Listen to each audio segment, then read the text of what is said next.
प्रिय विद्यार्थियों, कल हमारा जो संज्ञा प्रकरण में प्रसंग था वो ये था कि स्वरों के भेद विषय पर हम चर्चा कर रहे थे। स्वर ह्रस्व दीर्घ प्लुत 3 प्रकार का होता है। फिर प्रत्येक आगे चल कर के उदात्त अनुदात्त स्वरित प्रकार से 3 प्रकार का होता है।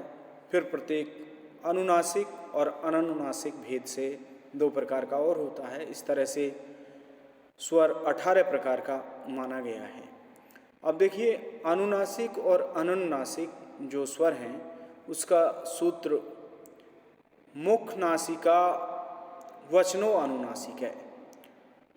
इसकी संस्कृत व्याख्या है मुख सहित नासिकयो उच्चारमाणो वर्ण अनुनासिक संज्ञ स्यात्।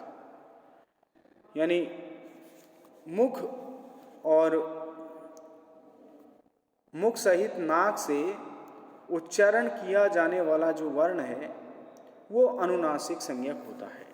जैसे ञ ञ न न में, ये 5 वर्ण अनुनासिक संज्ञक कहलाते हैं, तो इनकी अनुनासिक संज्ञा होती है। अब देखिए, मुख और नाक से जिनका उच्चारण नहीं होता वो अनुनासिक कहलाते हैं। बाकी इनको छोड़ करके जो वर्ण हैं वो अनुनासिक के अंतर्गत आते हैं, अननुनासिक के अंतर्गत आते हैं। तो इस प्रकार से स्वर पहले ह्रस्व दीर्घ प्लुत। ह्रस्व एक मात्रो भवेद् ह्रस्वम द्विमात्रो दीर्घो उच्यते त्रिमात्रस्तु प्लुतो गयो व्यंजनम च आर्धमात्रकम। तो 1 मात्रा वाला ह्रस्व होता है, 2 मात्रा वाला दीर्घ कहलाता है और 3 मात्रा वाला प्लुत कहलाता है। और यही प्रत्येक आगे चल करके उदात्त तालु आदि संभागेषु स्थानेषु ऊर्ध्वभागो निष्पन्न उदात्त संज्ञा स्यात्। तालु आदि स्थानेषु संभागेषु अधोभागे निष्पन्न अनुदात्त संज्ञा स्यात्, अनुदात्त स्वर कहलाता है। और उदात्त अनुदात्त तत्वे वर्ण धर्मो समायते अस्मिन् सोवाच स्वरित संज्ञा स्यात्। तो इस प्रकार से 3 × 3 बराबर 9 प्रकार का हो गया। और फिर प्रत्येक अनुनासिक और अननुनासिक भेद से 2 प्रकार का और होता है। 9 × 2 बराबर 18 प्रकार का स्वर होता है।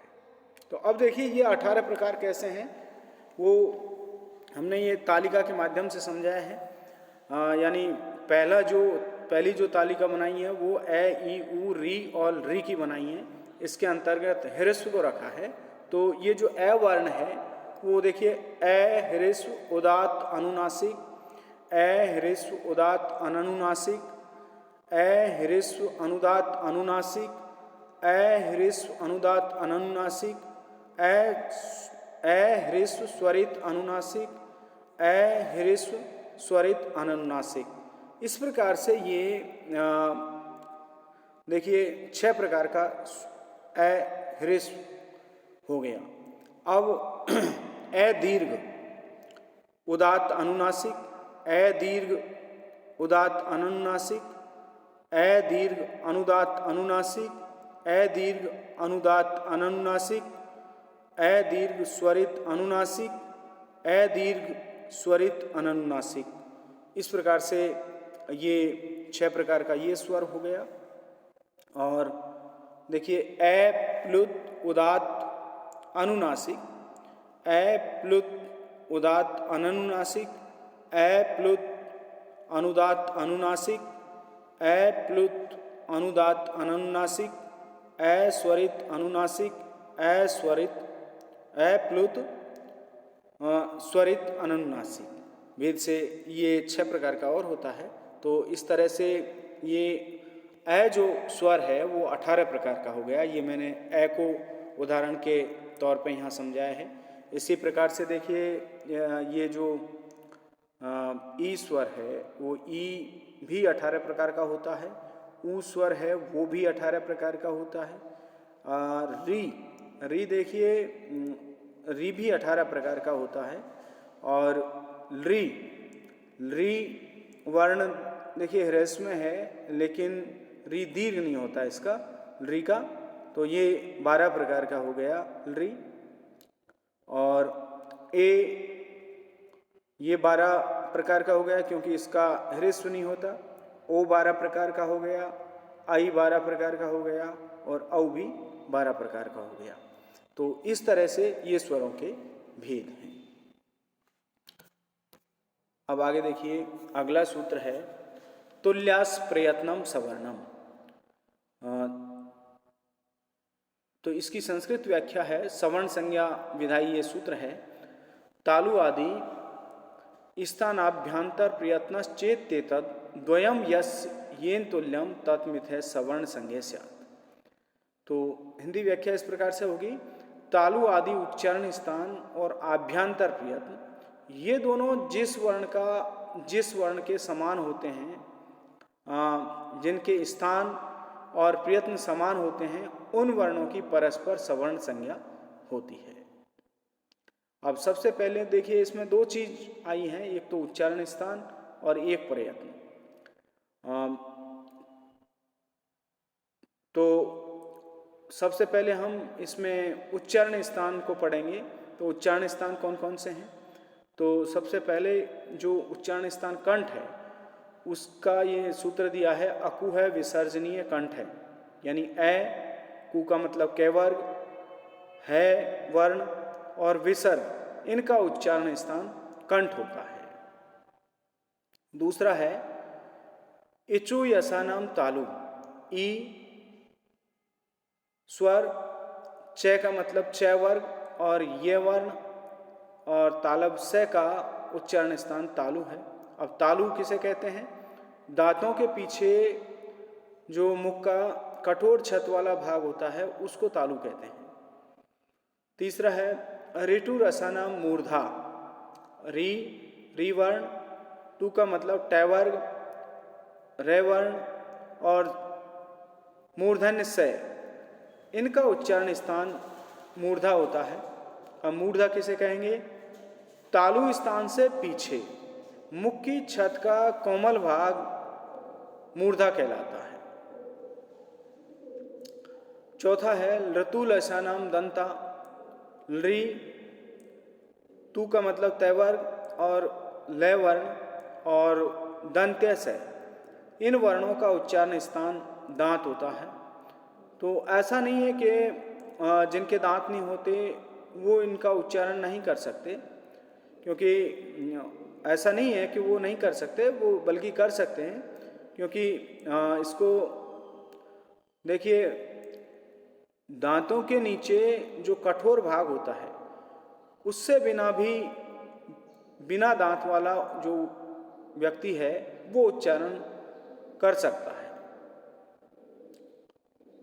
तो दांत वाला भी उच्चारण कर सकता है और बिना दांत वाला भी उच्चारण कर सकता है, क्योंकि दांतों के नीचे कठोर जो भाग होता है उससे उसका उच्चारण हो जाता है।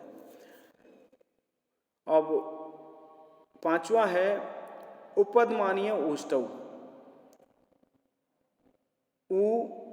उपपदमानीय ओष्ठौ। तो उ पैवर्ग का उच्चारण स्थान ओठ है, ओष्ठ है। अब ये देखिए उपपदमानीय क्या है? तो पै और फै वर्ण से पूर्व जो अर्ध विसर्ग का चिन्ह होता है वो उपपदमानीय कहलाता है। यानी पै वर्ण और फै वर्ण से पूर्व में यदि अर्ध विसर्ग का चिन्ह आवे तो वो उपपदमानीय कहलाता है। छठा है यम गणना नाम नासिका, ये में गे ने ने, इन 5 वर्णों का उच्चारण स्थान नासिका है। यानी इनका उच्चारण नाक से किया जाता है। यदि नाक को बंद कर लें हम तो इन 5 वर्णों का उच्चारण नहीं कर सकते हैं। फिर सातवां है ए दे तो कंठ तालु, यानी 12 प्रकार के एकार और ऐकार का उच्चारण स्थान कंठ तालु होता है। क्योंकि ये ए और ऐ जब स्वरों का भेद पड़ा था तो उसमें इसको 12 प्रकार का बतलाया गया था, क्योंकि इनका ह्रस्व नहीं होता है। तो एकार और ऐकार का उच्चारण स्थान कंठ तालु होता है। अब अगला है ओ दो तो कंठ ओष्ठम, 12 प्रकार के ओ और औ का उच्चारण स्थान कंठ और ओष्ठ होता है। ये मिलकर के होता है। देखिए कंठ ओष्ठ दोनों होता है। अगला वकारस दंतोष्टम, व का उच्चारण स्थान दांत और होठ होता है। यानी हम जब व वर्ण का उच्चारण करेंगे तो व बोलेंगे तो होठ और दांत दोनों से इसका उच्चारण होता है। जिव्यामूल्यस, जिव्यामूलम, जिव्यामूल्य का स्थान जिव्या की जड़ होता है, अतः इन्हें जिव्यामूल्य कहा जाता है। यानी अस से परे और ककार और खकार से पूर्व जो अर्ध विसर्ग का चिन्ह होता है वो जिव्यामूल्य का होता है। यानी अच के बाद में और कैवर्ण और खैवर्ण से पूर्व में जो आधा विसर्ग का चिन्ह होता है वो जिव्यामूल्य का होता है। नासिका अनुस्वारस, और अनुस्वार का उच्चारण स्थान नाक होता है। यानी अस से परे अच के बाद में अर्ध चंद्र का जो निशान है, इस प्रकार का जो चिन्ह होता है उसको अनुस्वार कहते हैं। अब ये तो देखिए जो तुल्यास प्रयत्नम सवर्णम हमने सूत्र पढ़ा, तालु आदि स्थान आभ्यंतर प्रयत्नश्चेत द्वयम यस्येन तुल्यम तत्मिथ है सवर्ण संज्ञे स्यात्। तो आभ्यंतर प्रयत्न ये हो गए तालु आदि उच्चारण स्थान और आभ्यंतर प्रयत्न, तो ये तो उच्चारण स्थान हो गए पहली चीज।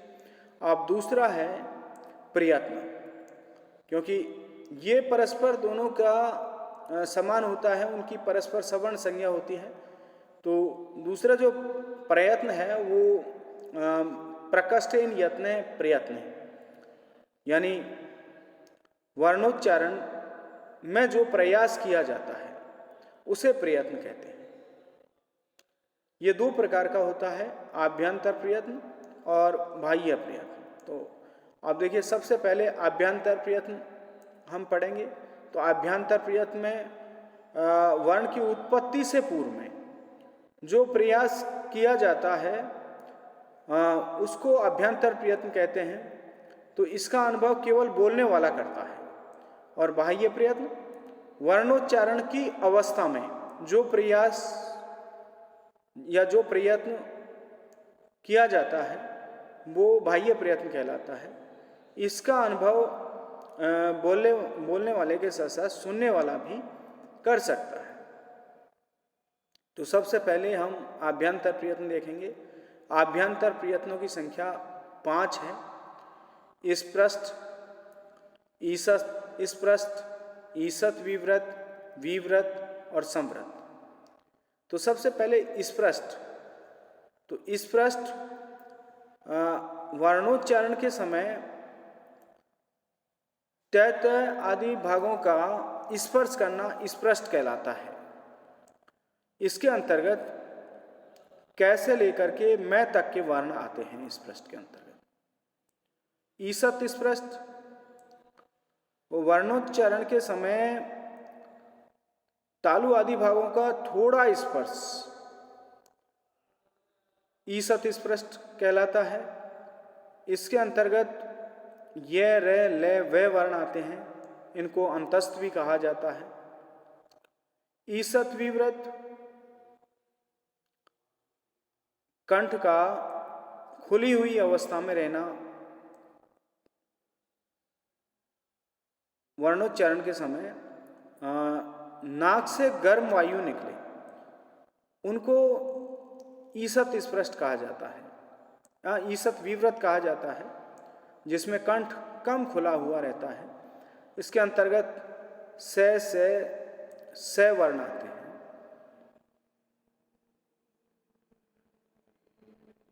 अब देखिए विव्रत, विव्रत कंठ का खुली हुई अवस्था में रहना, इसके अंतर्गत ए, ई, उ, री, ए, ऐ, ओ, औ ये स्वर आते हैं।